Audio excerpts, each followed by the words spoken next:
राधे राधे, जय माता की भक्तों।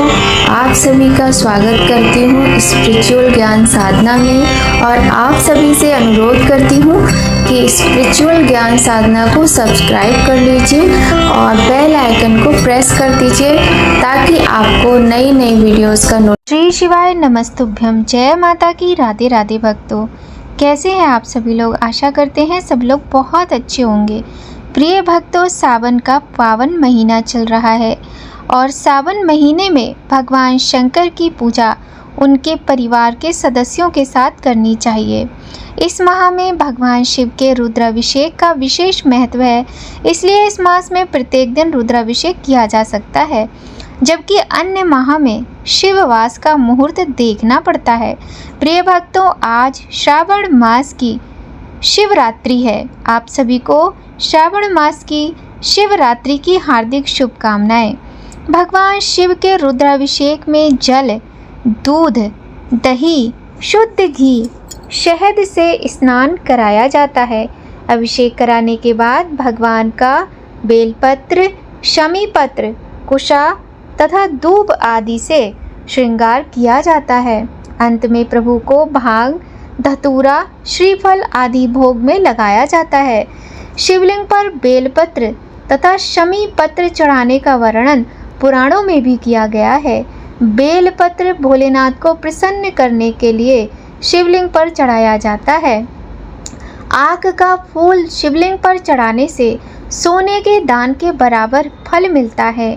1000 आक के फूलों की अपेक्षा एक कनेर का फूल, 1000 कनेर के फूलों को चढ़ाने की अपेक्षा एक बिल्व पत्र से दान का पुण्य मिल जाता है। 1000 बिल्व पत्रों के बराबर एक द्रोण या गुमा फूल फलदायी होते हैं।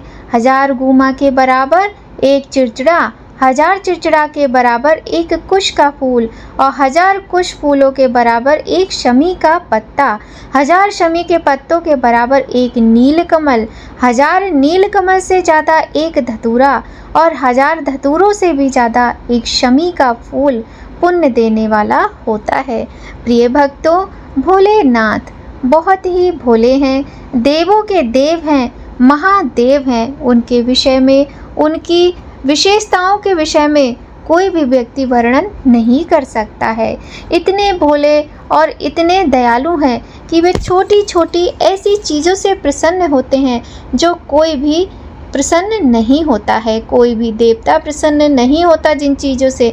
भोलेनाथ एक बेल पत्र से प्रसन्न होते हैं, भोलेनाथ धतूरे से प्रसन्न होते हैं।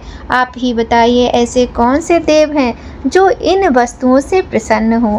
खैर छोड़िए, आइए अब बात करते हैं आज की बड़ी ही सुंदर कथा का, जो कि है श्रावण मास महात्म्य के 13वें अध्याय की कथा। तो भक्तों, आज की वीडियो में हम सुनेंगे श्रावण मास महात्म्य के 13वें अध्याय की कथा। बड़ी ही सुंदर, पावन और पवित्र ये कथा है। बड़ी श्रद्धा, भक्ति और प्रेम के साथ इन कथाओं का श्रवण करना चाहिए, क्योंकि इन कथाओं का श्रवण करने मात्र से भगवान भोलेनाथ के साथ साथ माता पार्वती की कृपा भी प्राप्त होती है।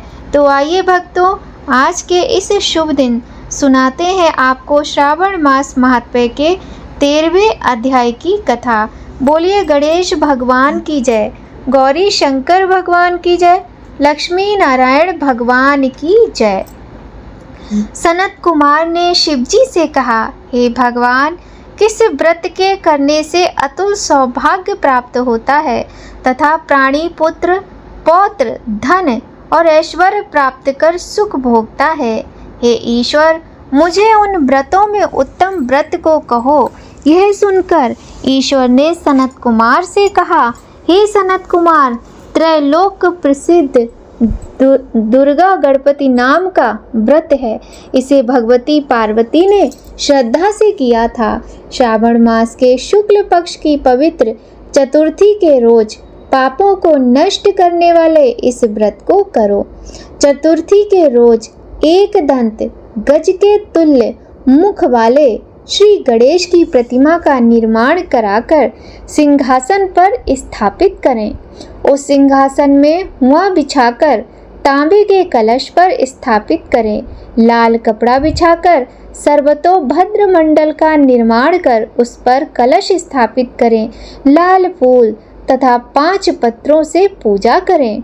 अपामार्ग, शमी, दूर्वा, बिल्वपत्र, ऋतुकाल होने वाले अन्य सुगंधित फूलों से नाना प्रकार के फल आदि का नैवेद्य रख 16 उपचार से गणेश जी की पूजा कर यह प्रार्थना करें, इस निर्मित प्रतिमा में विघ्नेश का आवाहन करता हूँ, यहाँ कृपा निधि आवे। हे उमासुत, हे विश्वव्यापिन, हे सनातन, आपको नमस्कार है, मेरे विघ्न की राशि का नाश करे। हे सुरपुंगव, स्नान के लिए सब तीर्थों का जल स्वीकार करें। सिंदूर केसर से रंगीन आपके लिए यह 2 वस्त्र दिए हैं। हे भगवान, आप स्वीकार करें, आपको नमस्कार है। लंबोदर देव, इस चंदन को आप स्वीकार करें। हे सुरश्रेष्ठ, लाल चंदन चर्चित मैंने भक्ति से इन अक्षतों को चढ़ाया है। ये सुरश्रेष्ठ, आप इसे स्वीकार करें। लोकों के अनुग्रह के लिए तथा दानवों के बधार्थ स्कंद गुरु यह आपका अवतार है। हे भगवान, प्रसन्नता पूर्वक इस धूप को आप स्वीकार करें। गणनाम त्वाम, इस वैदिक मंत्र से लड्डू आदि तथा चतुर्विध अन्नों को और खीर लड्डू आदि नैवेद्य कपूर तथा इलायची युक्त पान आदर से मुख में रखने के लिए दे रहा हूँ। हे गौरी पुत्र गजानन, मेरा व्रत आपके प्रसाद से परिपूर्ण हो। इस तरह अपने विभव के विस्तार के अनुकूल विघ्नेश की पूजा कर सामग्री के सहित आचार्य के लिए गणाध्यक्ष की यह प्रार्थना करें। हे भगवान, आपकी वाणी से मेरा यह व्रत कर जो उद्यापन करता है वह अपने मनचाहे सब पदार्थों को प्राप्त कर लेता है और अंत में शंकर के पद को प्राप्त करता है। यदि इस व्रत को 3 साल तक करे तो सब सिद्धियों को प्राप्त कर लेता है। हे सनत कुमार, मैंने वह गुप्त दुर्गा गणपति व्रत आपसे कहा, यही उत्तमोत्तम है। इसे सुख की इच्छा करने वालों को अवश्य करना चाहिए। ओम नमो पार्वती पते हर हर महादेव। बोलिए गौरी शंकर भगवान की जय, लक्ष्मी नारायण भगवान की जय। प्रिय भक्तों, यह था श्रावण मास महात्म्य के 13वें अध्याय की कथा का पाठ। आपको कथा कैसी लगी ज़रूर बताइएगा। यदि आपको हमारी ये वीडियोस थोड़ी भी अच्छी लग रही हो तो वीडियोस को लाइक करके चैनल को सब्सक्राइब कर लीजिए, बेल आइकन प्रेस कर दीजिए ताकि आपको आने वाली वीडियोस का नोटिफिकेशन सबसे पहले मिले। तो आइए भक्तों, आज के सुंदर दिन आपको सुनाते हैं भगवान भोलेनाथ की एक अद्भुत कथा।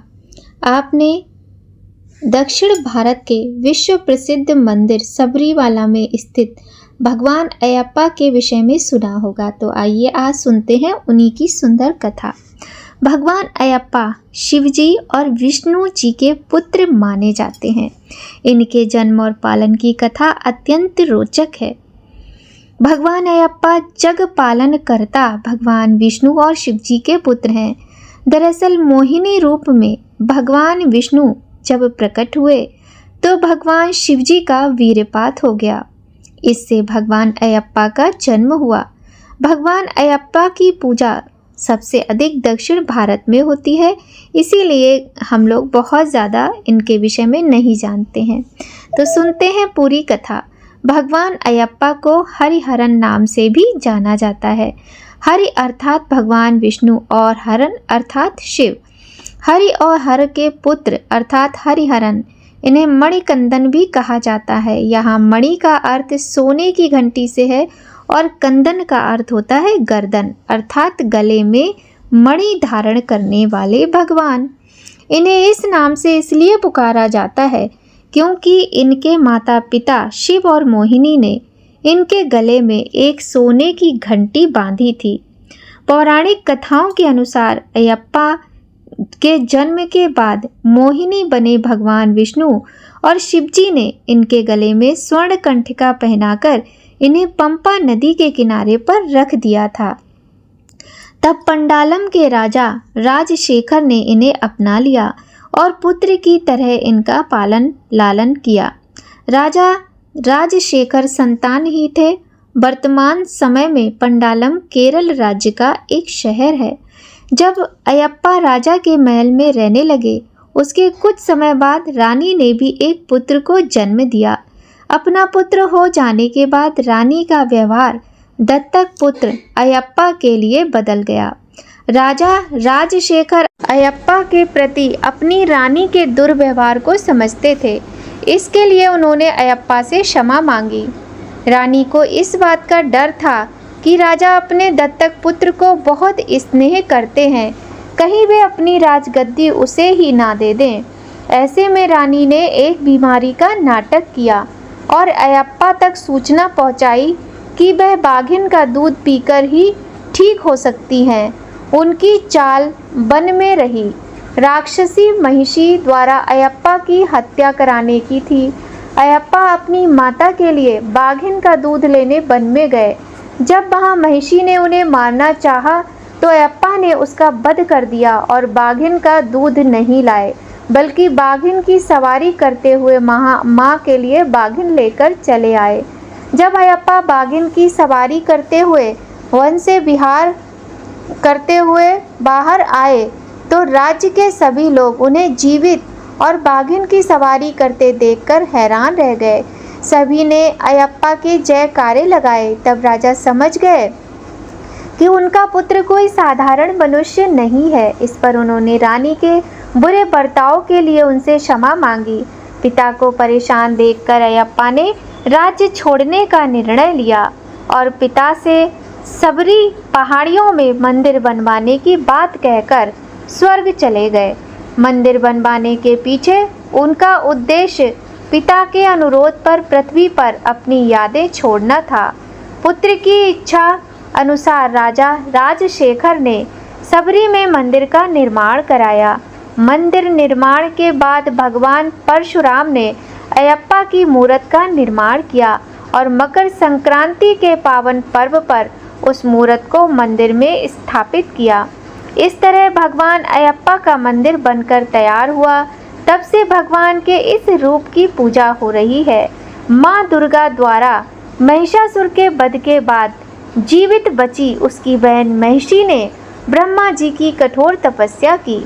इस तपस्या से प्रसन्न होकर जब ब्रह्मदेव ने उससे वरदान मांगने के लिए कहा तो उसने वर मांगा कि उसकी मृत्यु केवल शिव और विष्णु भगवान के पुत्र के द्वारा ही हो, ब्रह्मांड में और कोई उसकी मृत्यु ना कर सके। ऐसा वर उसने इसलिए मांगा क्योंकि ब्रह्मा जी ने उसे अमरता का वरदान देने से मना कर दिया था। भगवान शिव और विष्णु के पुत्र परिकल्पना से परे था, इसलिए राक्षसी ने यह इच्छा रखी। वरदान मिलते ही उसने उत्पात मचाना शुरू कर दिया। तब भगवान विष्णु को मोहिनी रूप धारण करना पड़ा ताकि भक्तों का संकट मिट सके। बोलिए अयप्पा भगवान की जय, हरिहर भगवान की जय। प्रिय भक्तों, अत्यंत सुंदर कथा है भगवान अयप्पा की। आइए भक्तों, अब हम करते हैं भगवान शिव की सुंदर स्तुति। भगवान शिव की स्तुति करने से भगवान शिव अत्यंत प्रसन्न होकर अपने भक्तों को वरदान देते हैं, इसलिए हमें उनकी स्तुति अवश्य करनी चाहिए। आशुतोष शशांक शेखर चंद्रमौलि चिदंबरा, कोटि कोटि प्रणाम शंभु, कोटि नमन दिगंबरा। निर्विकार ओमकार अविनाशी तुम ही, देवाधिदेव जगत सर्जक प्रलय करता, शिवम सत्यम सुंदरा। निरंकार स्वरूप कालेश्वर महायोगीश्वरा, दयानिधि दानीश्वर जय जटाधार अभयंकरा। शूलपाणि त्रिशूलधारी औगड़ी बाघंबरी, जय महेश त्रिलोचनाय विश्वनाथ विशंभरा। नाथ नागेश्वर हरो हर पाप शाप अभिशाप तुम, महादेव महान भोले सदा शिव शिव शंकरा। जगतपति अनुरक्ति भक्ति सदैव तेरे चरण हो, क्षमा हो अपराध सब जय जयति जगदीश्वरा। जन्म जीवन जगत का संताप ताप मिटे सभी, ओम नमः शिवाय मन जपता रहे पंचाक्षरा। आशुतोष शशांक शेखर चंद्रमौलि चिदंबरा, कोटि कोटि नमन शंभु कोटि नमन दिगंबरा, कोटि नमन दिगंबरा, कोटि नमन दिगंबरा।